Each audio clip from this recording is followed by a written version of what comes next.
पितामह, राष्ट्र और उसके नागरिकों का कर्तव्य क्या है?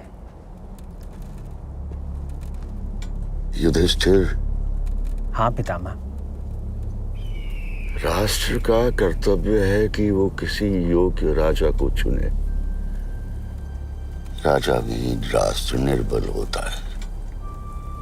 वहां प्रजा एक दूसरे का धन हड़पने लगती है, स्त्रियों का अपहरण होता है।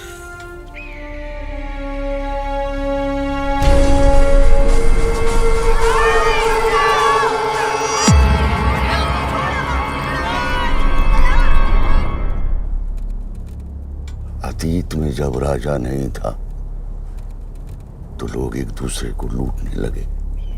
तब सभी लोगों ने मिलकर एक नियम बनाया कि हम लोग कटुभाषी, पर दुराचारी, दूसरे के धन का अपहरण करने वाले को समाज से बाहर निकाल देंगे। कुछ समय तो समाज ठीक रहा, पर फिर अव्यवस्था फैल गई।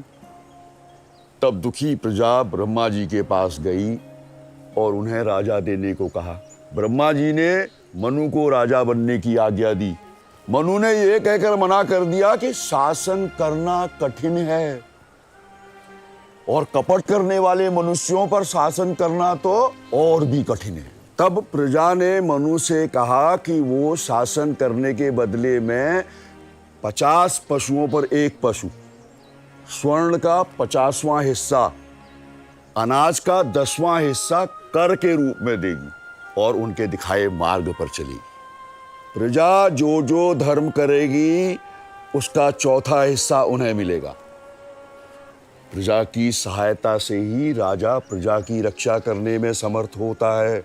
इसलिए राजा प्रजा से मुस्कुराकर बातचीत करे। प्रजा यदि कोई प्रश्न पूछे तो मीठी वाणी में उसका उत्तर दे।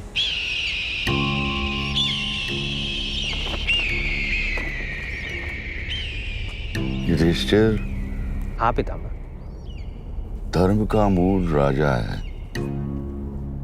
राजा न हो तो लुटेरे सब लूट ले जाएंगे। यह विचार से कोई विरोध नहीं होगा। शिक्षा, कृषि, वाणिज्य सब नष्ट हो जाएगा। लोग हाथ से वस्तु छीन कर ले जाएंगे।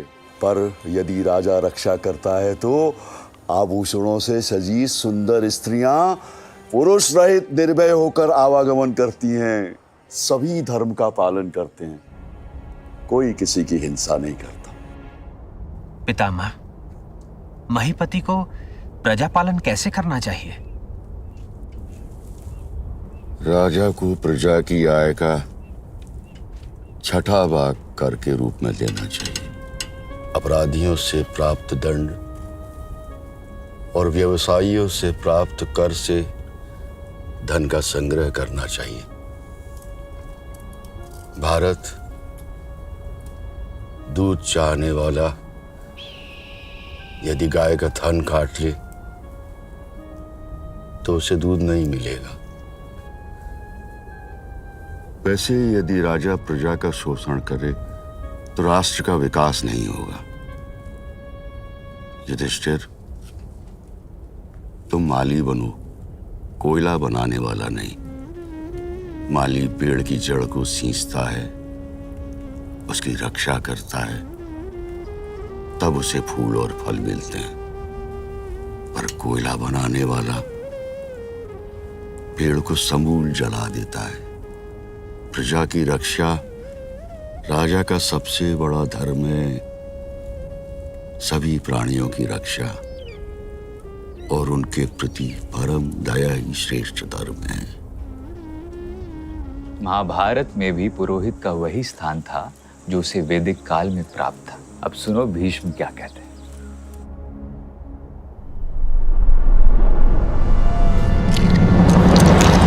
तो ये दाव भी मैंने जीता।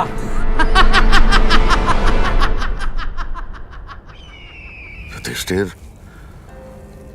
पुरोहित हमेशा माहीपति को उसके कर्तव्यों का स्मरण कराए और भावी संकट का ध्यान दिलाए। राजन, कुल की भलाई के लिए एक मनुष्य को त्याग देना चाहिए और गांव की भलाई के लिए एक कुल को छोड़ देना चाहिए और राष्ट्र की भलाई के लिए एक गांव को छोड़ देना चाहिए और आत्मा के उद्धार के लिए सारी पृथ्वी को छोड़ देना चाहिए। राष्ट्र का योगक्षेम राजा पर राजा का योगक्षेम पुरोहित पर निर्भर करता है। युधिष्ठिर, पितामह, राजा की सहायता के लिए सचिव कैसे होने चाहिए? कैसे सचिवों पर विश्वास करूं और कैसे पे ना करूं? सचिव यानी मंत्री, जो कीर्ति को प्रधानता दे, मर्यादा का उल्लंघन न करे, सामर्थ्यवान से द्वेष न करे, अनर्थ न करे, काम, क्रोध, लोभ, भय से भी धर्म का त्याग न करे, कार्यदक्ष और आवश्यकता से अधिक न बोलने वाला व्यक्ति तुम्हारा प्रत्यनंतर होना चाहिए। प्रत्यनंतर यानी प्रधानमंत्री, कुलीन, शील संपन्न, सहनशील, आत्म प्रशंसा से मुक्त वीर, श्रेष्ठ, विद्वान, कर्तव्य अकर्तव्य दक्ष, ऐसे ही व्यक्तियों को मंत्री पद पर नियुक्त करना चाहिए।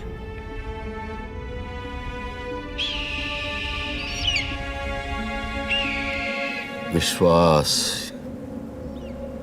भारत जो महीपति के धन की वृद्धि करे, महीपति उसकी रक्षा करे।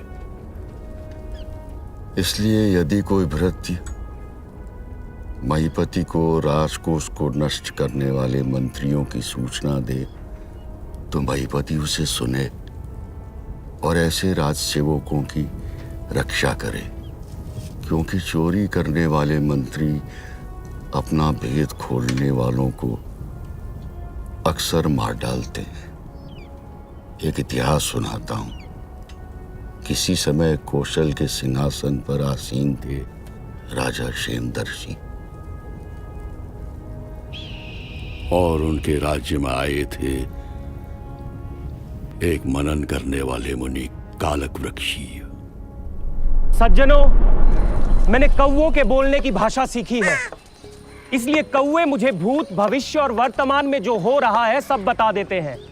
कौन किसके धन का अपहरण कर रहा है और कौन किसको कष्ट दे रहा है, कौन सा मंत्री चोर है और कौन सा मंत्री साहूकार, कौन सा राजकीय सेवक सच्चा है और कौन सा राजकीय सेवक झूठा, कौन सा राजसेवक राजा का कर चुरा रहा है और कौन सा व्यापारी राजा को कर नहीं दे रहा है, कौन से राज कर्मचारी धन चोरों और कर चोरों से मिले हुए हैं और कौन उन अपराधियों को रिश्वत लेकर छोड़ देता है, किसने प्रजा का धन चुराकर कहां छुपा रखा है और किसने अपवित्र धन कहां गाड़ रखा है।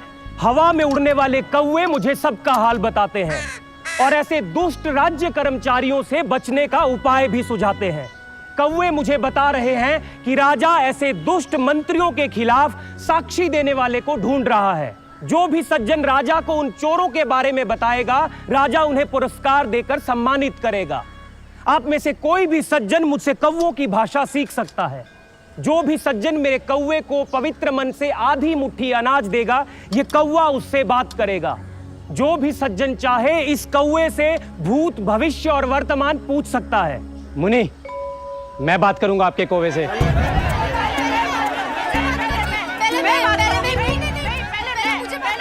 क्या केवल सज्जनों से बात करोगे, दुर्जनों से नहीं?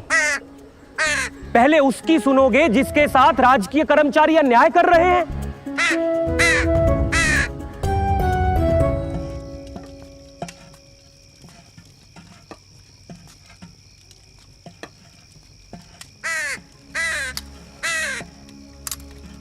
क्या होगा यूं कौवा ले लेकर घूमने से? भ्रष्टाचार तो खत्म ना होगा, न कर की चोरी रुकेगी, न धन की। मुझे तो आश्चर्य है कि प्रजा अपने धन की रक्षा किससे करे, चोरों से या राज कर्मचारियों से? कुछ को छोड़ दें तो इससे न मंत्री बचे हैं न राजवल्लभ। अमात्यों को राजवल्लभ ना कहकर भ्रष्ट वल्लभ कहना चाहिए। ऐसा लगता है राजा क्षेमदर्शी के गुप्तचर भी सो रहे हैं। मैं कल राजा क्षेमदर्शी से मिलने जा रहा हूं। आपके अमात्य और सहाय राष्ट्रकोष नष्ट कर रहे हैं। मेरे कौवे ने आपके मंत्रियों और कर्मचारियों के बारे में मुझे जो कुछ भी बताया, वो मैंने आपको बता दिया। अब निर्णय आपको करना है राजन। राजन, कालक वृक्ष हम सबको मूर्ख बना रहे हैं। हमारे महान राष्ट्र में कोई भी मंत्री भ्रष्ट नहीं हो सकता, और यदि कोई मंत्री भ्रष्ट है तो मुनिवर का कौवा उसका नाम लेकर बताए।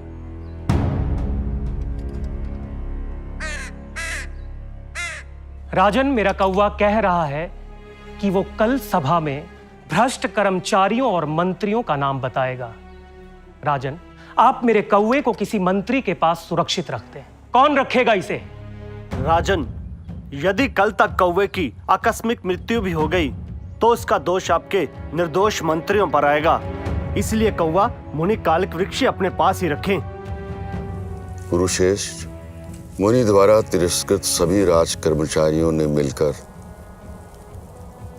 रात में उनकी हत्या करने की योजना बनाई। मुनि बच गए, पर उनका कौवा मर गया। राजन, कल रात किसी ने मेरे कौवे को बाण से बींध कर मार डाला। मुनिवर, आपका भेद खुल गया है। आप महाराज के साथ छल कर रहे हैं। निर्दोष राज कर्मचारियों पर झूठा आरोप लगाने वाले इस दुष्ट मुनि को कड़ा दंड देना चाहिए। मुनि, आप जो भी कहना चाहते हैं निर्भय होकर कहें। मैं तो आपके राजपुरुष, राजयुक्त, भृत्य, नृपसेविन, राजोपसेविन, राजोपजीवन, सहाय आदि के बारे में बताने आया था। भृत्य, नृपसेविन, राजोपसेविन, राजोपजीविन, राजयुक्त सभी लोक सेवक ही हुए ना? बिल्कुल, और अपने अधिकार के कारण लोक सेवक अधिकृत भी कहा जाता है। फिर मुनि कालक वृक्ष ने क्या कहा? मुनि कालक वृक्ष। राजन, नीति शास्त्र के आचार्यों ने लोक सेवकों के लिए पहले ही कह रखा है, जिन्हें कहीं सहारा नहीं मिलता वो राजा के सेवक होते हैं। मैं आपकी और आपके लोक सेवकों की निंदा नहीं करना चाहता, परंतु आप अपना हित और अहित पहचानिए। जो राजकोष लूट रहे हैं वो आपकी ही छत्र छाया में पल रहे हैं। हत्यारों ने बाण तो मुझ पर चलाया था, परंतु वो कौवे को जा लगा। राजन, राजनीति नदी के समान है और राजपुरुष उसमें मगरमच्छ और बड़ी बड़ी हिंसक मछलियों के समान। मैं तो किसी तरह यह नदी पार कर गया, पर जैसे हिमालय की कंदराओं में ठुंठ, पत्थर और कांटों के बीच में रह रहे शेरों और चीतों के कारण वहां से गुजरना कठिन होता है, वैसे ही आपके दुष्ट अधिकारियों के कारण आपके राज्य में भले मनुष्यों का रहना कठिन हो गया है। जिन्हें आपने मंत्री बनाया है वो आपके हित का नाश कर रहे हैं। मुनिवर, आप मेरे साथ रहें और मुझे राजधर्म का ध्यान दिलाएं, ताकि मैं सही अर्थों में राजदंड धारण कर सकूं। यानी कालक वृक्ष के बहाने भीष्म ने युधिष्ठिर को भ्रष्ट मंत्रियों से सावधान रहने की चेतावनी दी। बिल्कुल। फिर युधिष्ठिर ने पितामह से क्या पूछा? पितामह, राजा के अमात्य कैसे होने चाहिए? युधिष्ठिर, हाँ पितामह। एक ओर एक व्यक्ति हो और दूसरी ओर समूह, तो समूह को छोड़कर एक व्यक्ति को स्वीकार मत करना। पर यदि वो एक मनुष्य गुणों में समूह से श्रेष्ठ हो तो समूह को छोड़ देना। युधिष्ठिर, जिससे कोई न कोई संबंध हो, जिसने स्वदेश में जन्म लिया हो, विश्वास पात्र हो, रिश्वत न लेता हो, व्यभिचारी न हो, अहंकारी न हो, जिसकी पीढ़ियां राज सेवा में हो, ऐसे ही व्यक्तियों को उनके गुणों की परीक्षा लेकर ही अमात्य बनाना। पितामह कहीं अमात्य और कहीं मंत्री कह रहे हैं, क्या दोनों एक ही है? अमात्यों से ही मंत्री चुने जाते हैं, इसलिए पितामह दोनों शब्दों का प्रयोग कर रहे हैं, पर दोनों ही लोक सेवक हैं। युधिष्ठिर, मंत्रियों की संख्या कम से कम 3 होनी चाहिए। मंत्रियों की मंत्रणा ही राष्ट्र की जड़ है और मंत्रणा ही राष्ट्र की उन्नति का आधार। राज्य का मूल है गुप्तचर, पर उसका निचोड़ है गुप्त मंत्रणा। इसलिए राजा पहले सदा तीनों मंत्रियों से अलग अलग मंत्रणा करे, उस पर मनन करे और उसके बाद अपना और दूसरों का मत राजगुरु के सामने रखे। जब राजगुरु अपना निर्णय दे दे और यदि वो सभी को एक मत से स्वीकार हो, तो राजा किसी अन्य विचार में न पड़कर सबके द्वारा लिए गए निर्णय पर तुरंत अमल करे। अरे, यानी राजा का मत अंतिम नहीं है? नहीं, महाभारत भी एक व्यक्ति द्वारा लिए गए निर्णय के विरुद्ध है, जो राजा को भी अपनी मनमानी करने से रोकता है। पितामह, एक राजपुरुष में सभी गुणों का मिलना कठिन है, तो ऐसे में राजा को क्या करना चाहिए? युधिष्ठिर, राजा को अलग अलग गुणों से युक्त राजपुरुषों का मंत्रिमंडल बनाना चाहिए। वो वेद विद्या के विद्वान, 4 ब्राह्मण स्नातक, 8 क्षत्रिय, 21 वैश्य, 3 शूद्र और 1 सूत का मंत्रिमंडल बनाना चाहिए। ऐसे 8 मंत्रियों के बीच में राजा को गुप्त मंत्रणा करनी चाहिए और मंत्री परिषद का निर्णय पूरे राष्ट्र में प्रचारित करना चाहिए ताकि हर नागरिक तक वो जानकारी पहुंचे। यानी मंत्री परिषद में कुल 37 अमात्य होते थे। तो फिर भीष्म 8 मंत्रियों के बीच सलाह करने को क्यों कह रहे हैं? क्योंकि 8 मंत्रियों का समूह आंतरिक परिषद होती थी। पितामह, राष्ट्र की रक्षा और उसका विकास कैसे होता है?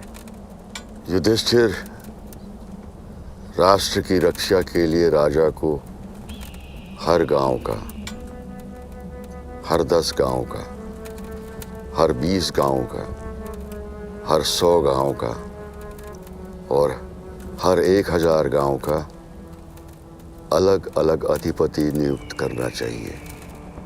एक गांव का अधिपति ग्रामिक, 10 गांव का दशिक, 20 गांव का विंशदेव, 100 गांव का सतपाल और 1000 गांव का अधिपति सहस्त्रपति कहा जाता है। ग्रामिक अपने गांव की समस्या, गांव में अपराध और अपराधियों का विवरण दशिक के पास भेजे, दशिक विंशदेव के पास भेजे, विंशदेव शतपाल के पास भेजे, शतपाल सहस्त्रपति के पास भेजे और सहस्त्रपति स्वयं उसे राजा के सामने रखे। पितामह, पर एक गांव से 1000 गांव तक की अर्थव्यवस्था कैसे होती है? भरत नंदन, गांव में जो आय हो उसे ग्रामिक अपने पास ही सुरक्षित रखे।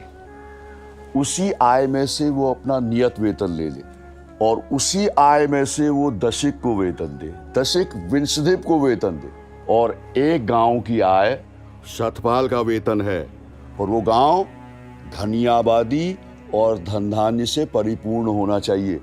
उसकी व्यवस्था राजा के अनेक अधिपतियों के देखरेख में रहनी चाहिए। सहस्त्रपति का वेतन एक शाखा नगर या कस्बे की आय, उस शाखा नगर में जो अन्न और स्वर्ण की आय हो उसका उपयोग सहस्त्रपति कर सकता है। युधिष्ठिर, सहस्त्रपति को राष्ट्रवासियों के साथ मिलकर रहना चाहिए। पर इन अधिपतियों के कार्य का निरीक्षण कौन करता था? पितामह उसी का उत्तर आगे दे रहे हैं। शांति और युद्ध के समय इन अधिपतियों के कर्तव्य और अधिकार का निरीक्षण धर्मज्ञ सचिव करे। हर नगर में एक सर्वार्थ चिंतक अधिकारी होना चाहिए जो सभी कार्यों का चिंतन और निरीक्षण कर सके। जैसे आकाश में ग्रह नक्षत्रों की परिक्रमा करते हैं, वैसे ही वो अधिकारी अधिपतियों की परिक्रमा करता रहे और उनके कामों का निरीक्षण करता रहे। उस अधिकारी का गुप्तचर राष्ट्र में घूमता रहे और अधिपतियों के काम के बारे में अधिकारी को सूचना देता रहे।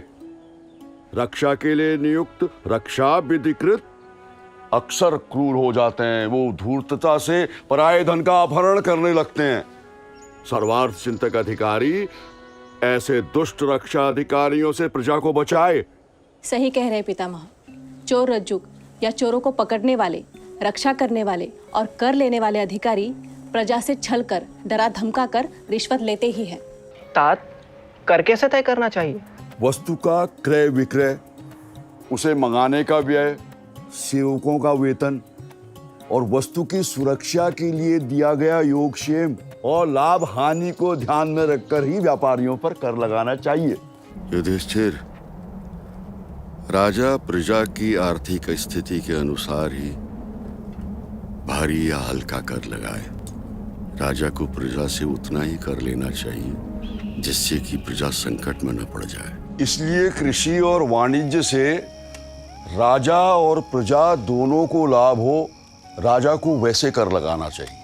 अधिक कर की तृष्णा से राजा प्रजा और अपने जीवन के मूल आधार कृषि को नष्ट न करे। उसे लोभ के द्वार बंद करके ऐसा बनना चाहिए कि प्रजा उसे देखना पसंद करे। इसलिए राजा को चाहिए कि वो गाय के बछड़े की तरह राष्ट्र से धीरे धीरे कर ले। युधिष्ठिर,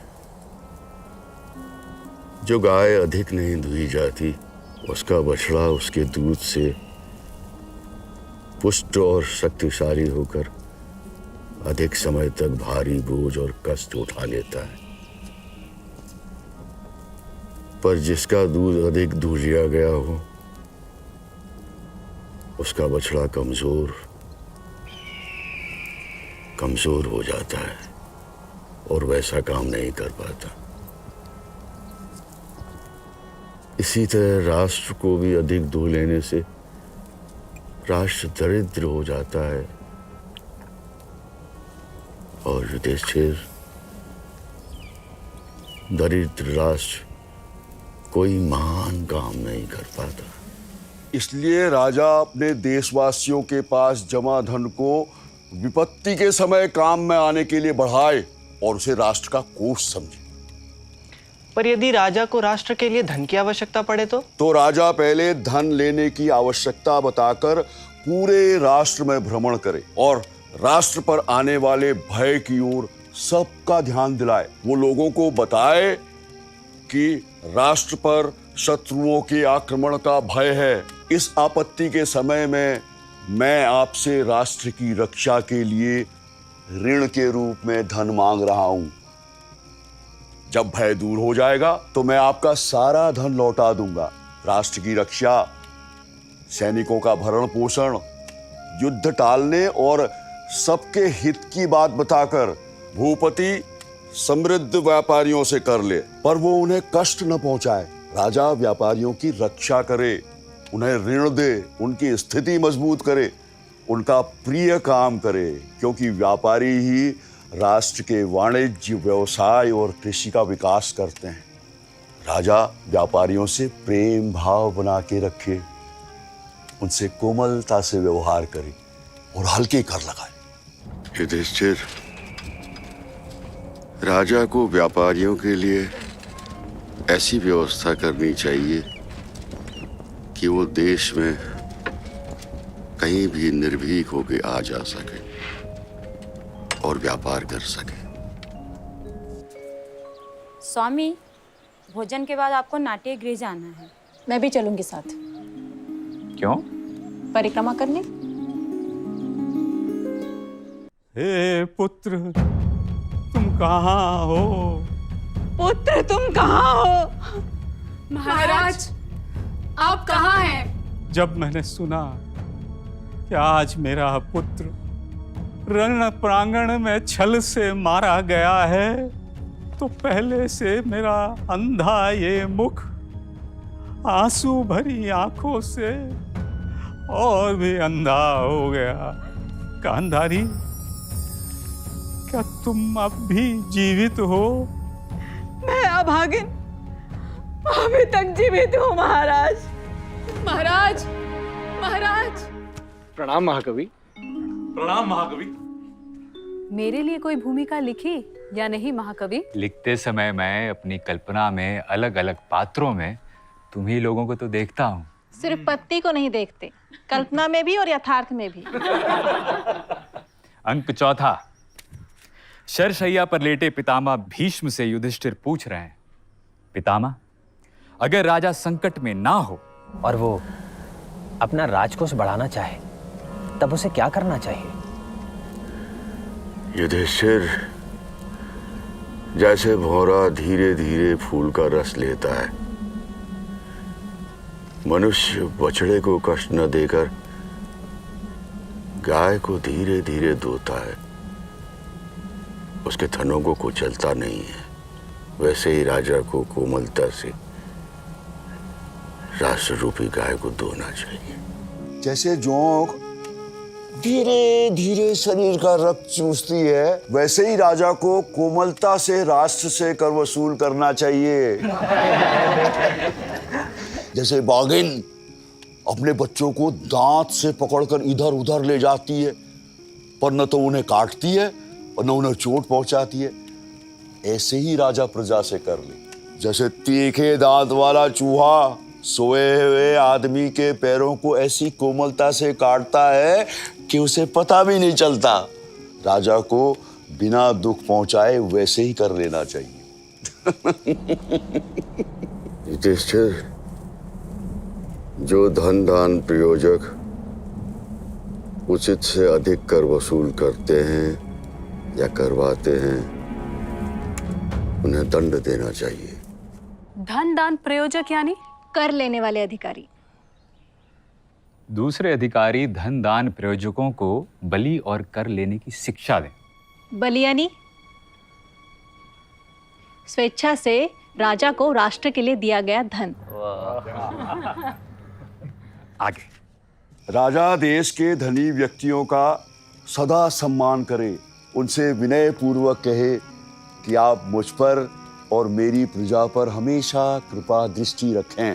धनी लोग राष्ट्र के मुख्य अंग हैं। जो धनवान है वो सभी प्राणियों में प्रधान है। अब समझ में आया कि राजा और बड़े बड़े व्यापारियों में मित्रता क्यों होती है और क्यों राजा उनका सम्मान करते हैं। अर्थ के बिना तो धर्म भी नहीं है।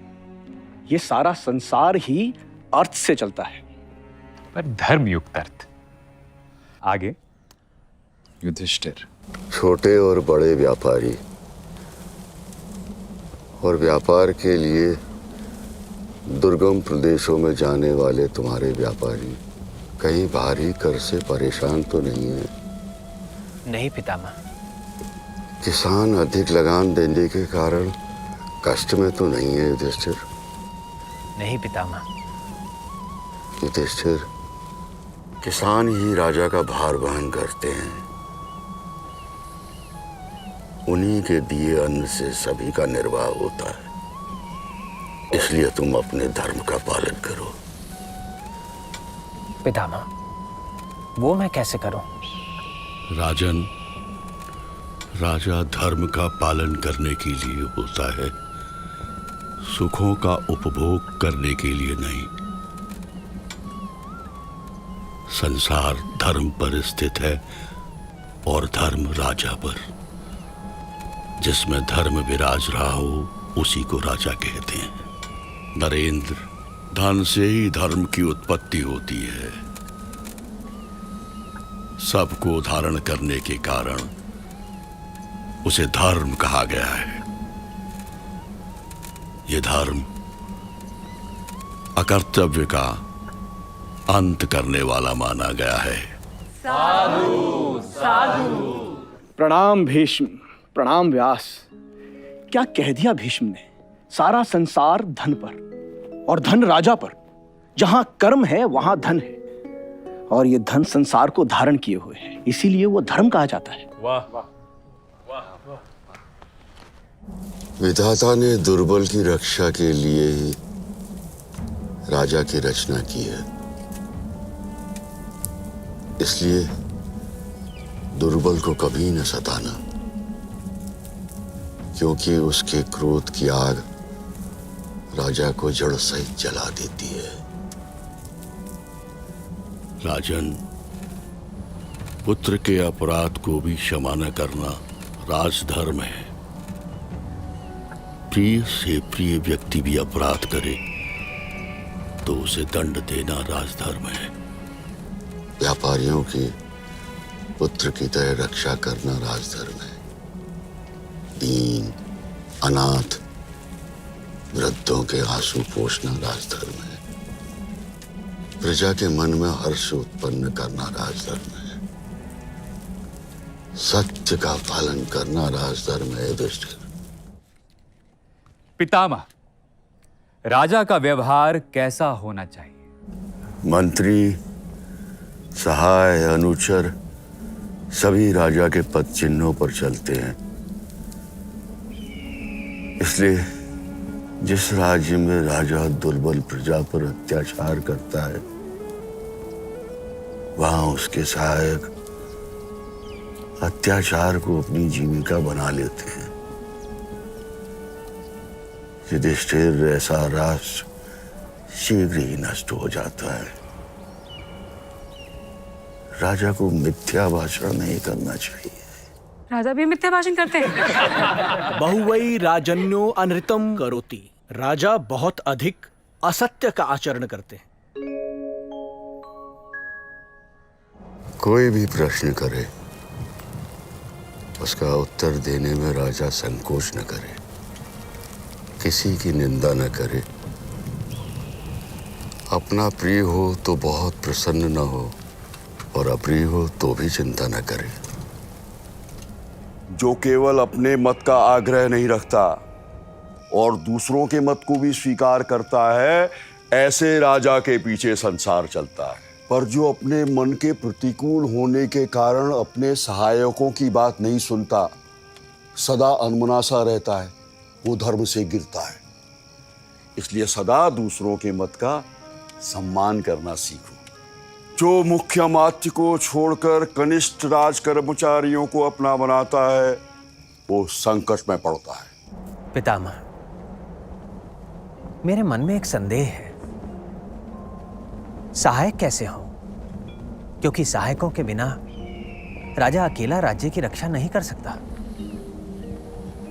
भरत नंदन, राज्य तो क्या, सहायकों के बिना किसी भी अर्थ की प्राप्ति संभव नहीं होती। और यदि हो भी गई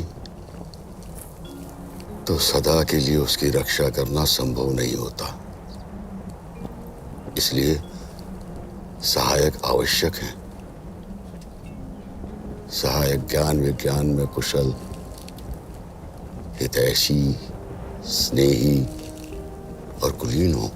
मंत्री ऐसे हों जो धन से खरीदे न जा सकें, और जो राजकोष को बढ़ाने की चिंता करने वाले हों, और जो सहायक जिस काम के योग्य हों, राजा उसे वही काम दे।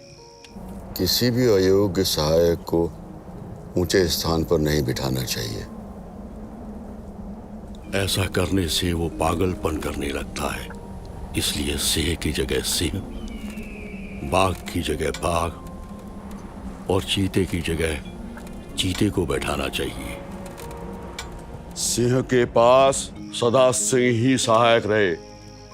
यदि सिंह के पास असिंह सहायक रहता है तो वो सिंह के समान ही फल पाने लगता है, पर जो सिंह श्वानों से घिरा हो उसे सिंह का फल नहीं मिलता।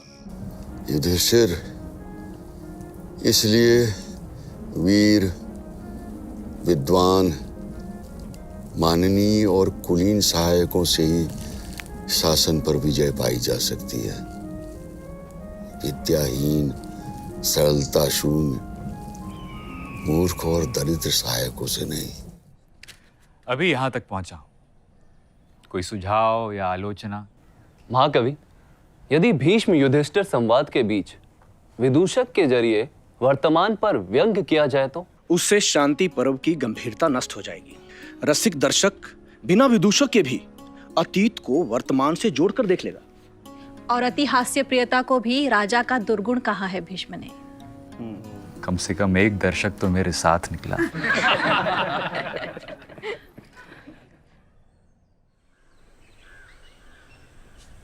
युधिष्ठिर, अब तुम हस्तिनापुर वापस चले जाओ।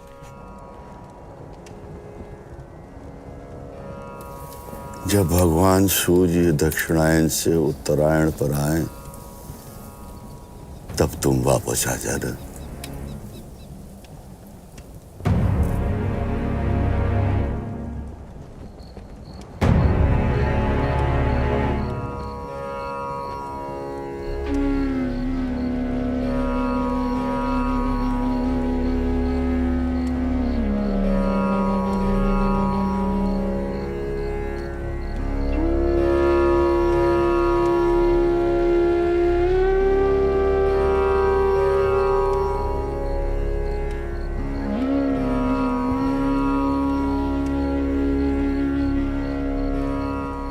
विदुर जी। तुम ही प्रश्न करो कुरु कुमारों से। जी। लक्ष्मण, राज्य के 7 मुख्य अधिकारी कौन हैं? वे 7 अधिकारी हैं: दुर्गाध्यक्ष, बलाध्यक्ष, धर्माध्यक्ष, चमूपति, पुरोधा, वैद्य और दैवज्ञ। दुर्गाध्यक्ष यानी दुर्ग का व्यवस्थापक और रक्षक। दुर्ग के प्रकार: धन्व दुर्ग या मरुदुर्ग, महीदुर्ग, गिरिदुर्ग, मनुष्य दुर्ग, जल दुर्ग और वन दुर्ग। बलाध्यक्ष यानी सेनापति। धर्माध्यक्ष यानी न्याय देने में राजा का सहायक अधिकारी। चमूपति? चमूपति रणभूमि में सेना का नेतृत्व करता है, पर सेनापति पर सेना की सभी जिम्मेदारियां होती हैं। पुरोधा? पुरोहित। वैद्य? राजवैद्य। देवज्ञ? राज ज्योतिष। राजमुख्य कौन? प्रधानमंत्री। प्रतिनंतर? राजमुख्य के लिए दूसरा शब्द। मंत्री मुख्य कौन? ज्येष्ठ मंत्री। महामात्र? राजा। राज्य की आय के साधन कौन? कर, शुल्क, आकर, लवण, तर या जल मार्ग पर कर, नागबल और हाथी। बैठो। दुर्मासन, चर नेत्र कौन है? चर नेत्र राजा है। क्यों? क्योंकि राजा गुप्तचरों की आंखों से पूरे राष्ट्र को देखता है। गुप्तचर को कहां कहां भेजना चाहिए? हाट, उद्यान, सामाजिक उत्सव, उपवन, विहार स्थल, शास्त्र सभा, सभाएं, सराय, मार्ग और चौराहे, शत्रुदेश आदि। चर और प्रणिधि में अंतर क्या है? दोनों ही गुप्तचर हैं, पर प्रणिधि भूख प्यास रह सकते हैं। वह गूंगे, बहरे, अंधे होने का ढोंग भी कर सकते हैं। दूत के प्रकार? 3। कौन से? पहला, निश्चितार्थ दूत। उसे समझौता करने के सभी अधिकार होते हैं। वह अपनी इच्छा अनुसार भी निर्णय ले सकता है। और दूसरा, परिमितार्थ दूत। वह केवल अपने स्वामी की आज्ञा अनुसार ही निर्णय ले सकता है। वह अपनी इच्छा अनुसार निर्णय नहीं ले सकता। और तीसरा, शासनहार दूत। वह केवल राजा का संदेश देता है। बैठो। दुर्जय, राज सेवकों का व्यवहार कैसा होना चाहिए? राजा को अनावश्यक सलाह नहीं देनी चाहिए। राजा के सामने झूठ नहीं बोलना चाहिए। राजा के अंतःपुर से दूर रहना चाहिए। किसी भी कार्य को करने से पहले राजा को विश्वास में लेना चाहिए। राजा की आज्ञा के बिना आसन ग्रहण नहीं करना चाहिए। राजा की अनदेखी नहीं करनी चाहिए। क्रोध, छल और असावधानी का त्याग करना चाहिए। राजा के हित में हो तो राजा को अप्रिय बात भी कहनी चाहिए। राजा से ऊपर आसन ग्रहण नहीं करना चाहिए। राजा की उपस्थिति में हर्ष और पीड़ा जैसी भावनाओं पर संयम रखना चाहिए। राजा पर नियंत्रण करने का प्रयत्न नहीं करना चाहिए। राजा की गुप्त मंत्रणा को कभी प्रकट नहीं करना चाहिए। धन के लोभ से दूर रहना चाहिए। बैठो। पितामह, मेरे पौत्रों और आपके प्रपौत्रों को शास्त्र शिक्षा देने के लिए मैं आपका आभार कैसे व्यक्त करूं? राजन, मेरी एक ही अभिलाषा है कि जो द्वेष आपके और पांडु पुत्रों के बीच है वो मेरे प्रपौत्रों और आपके पौत्रों में न हो।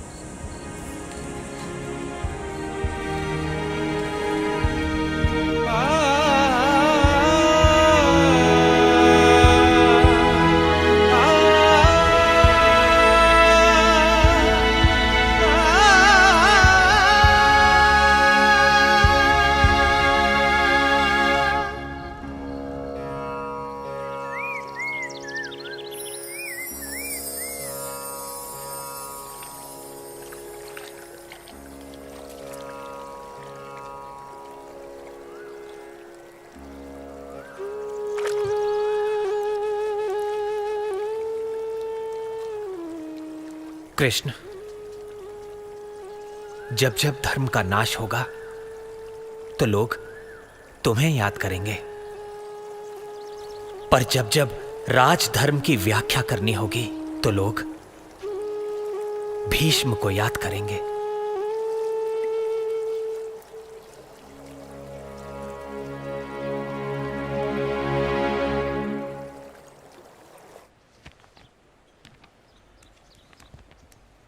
कहाँ पहुंचे कवि? बस अंतिम अंक में हो। युधिष्ठिर ने अश्वमेध यज्ञ कर लिया। महाराज युधिष्ठिर ने भगवान व्यास के समझाने पर महाराज धृतराष्ट्र को वन जाने की आज्ञा दे दी। अब धृतराष्ट्र युधिष्ठिर को राजनीति का उपदेश देने ही वाले हैं। भगवान व्यास भी महान है, जिसने जीवन भर पांडवों के साथ अन्याय किया, अंत में वही युधिष्ठिर को राजनीति का उपदेश भी दे रहा है। यही जीवन है रत्माला। कुरुनंदन। हाँ तात। धर्म क्या है तुम जानते हो, फिर भी मुझसे भी सुन लो। राज्य की रक्षा धर्म से ही होती है। जो जांचे परखे हो, निष्कपट हो, पीढ़ियों से राज्य सेवा में हो, भीतर और बाहर से पवित्र हो, उन्हें ही अमात्य नियुक्त करना। हाँ तात। जिनकी अनेक अवसरों पर परीक्षा कर ली गई हो, जो अपने ही राष्ट्र के निवासी हो, ऐसे गुप्तचरों को भेजकर शत्रुओं का भेद लेते रहना।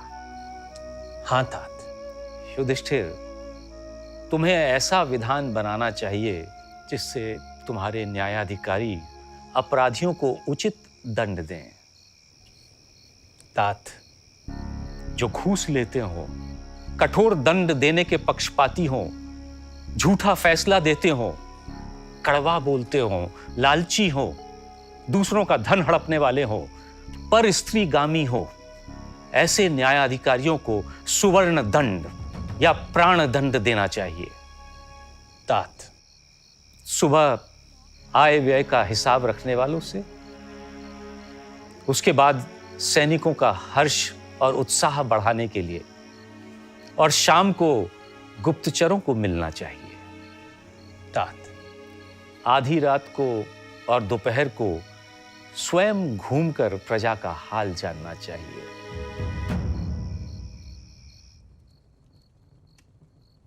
महाराज धृतराष्ट्र वन में चले गए, मां गांधारी और कुंती वन में चली गई, महात्मा विदुर वन में चले गए और कृष्ण भी द्वारका चले गए। अब मैं किससे सलाह मांगूंगा या किसे नहीं? अब तो युद्ध करने के लिए भी कोई नहीं बचा। 18 दिनों के युद्ध पर से तो पर्दा हट गया, पर सच के पर्दे धीरे धीरे उठ रहे हैं, और उस सच को देखने की यातना मैं भुगत रहा हूं। सुई की नोक के बराबर भी जो भूमि देने को तैयार न था, उस दुर्योधन और युद्ध में मारे गए कौरव वीरों के श्राद्ध के लिए महाराज धृतराष्ट्र मुझसे धन मांग रहे थे। कुरु वंश का सम्राट अपने ही राज्य में अपने ही वंशजों से मरे हुए सैनिकों के श्राद्ध के लिए धन मांगने को विवश था। कितना क्रूर था भीम, जिसने मुझे महाराज धृतराष्ट्र को धन देने से मना कर दिया था, पर आपने दिया। वो मेरा धर्म था याज्ञसेनी। जब तात धृतराष्ट्र जा रहे थे तब उन्होंने प्रजा से अपने अपराधों की क्षमा मांगी, दुर्योधन के अपराधों की क्षमा मांगी। जानती हो उस समय प्रजा की ओर से सांब नाम के एक व्यक्ति ने उनसे क्या कहा?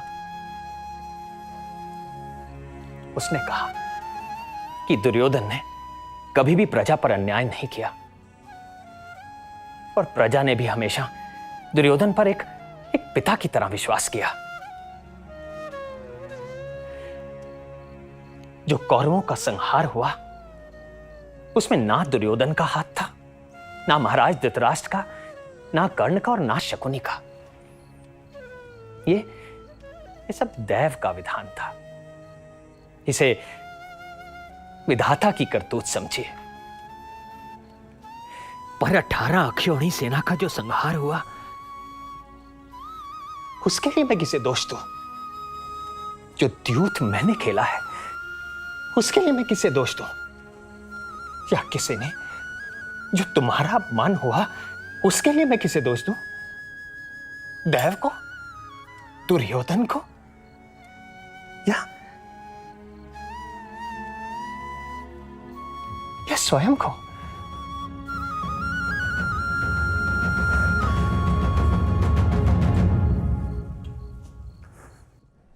मैंने निर्णय कर लिया है, मैं राजधर्म नाटक आगे नहीं लिख रहा। क्यों महाकवि?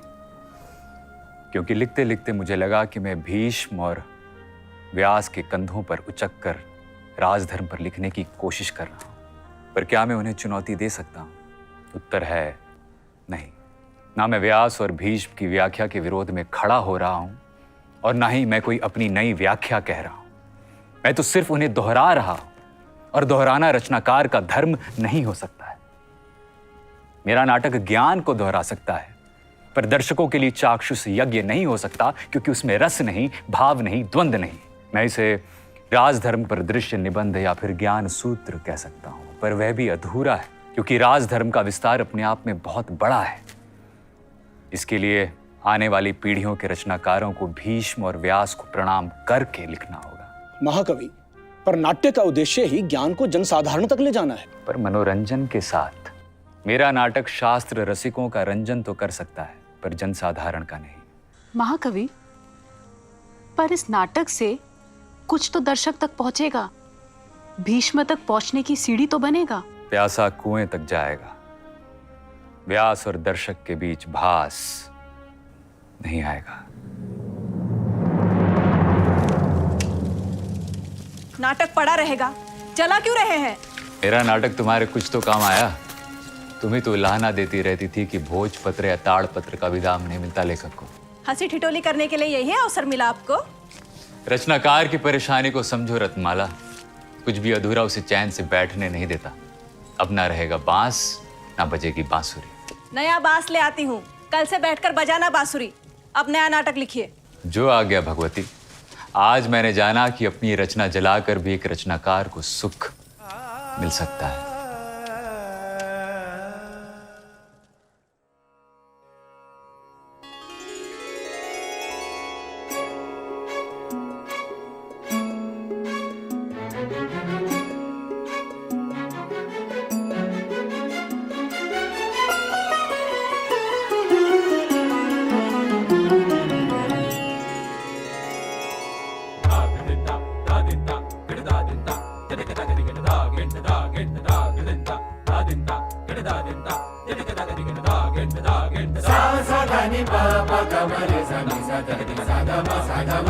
Sa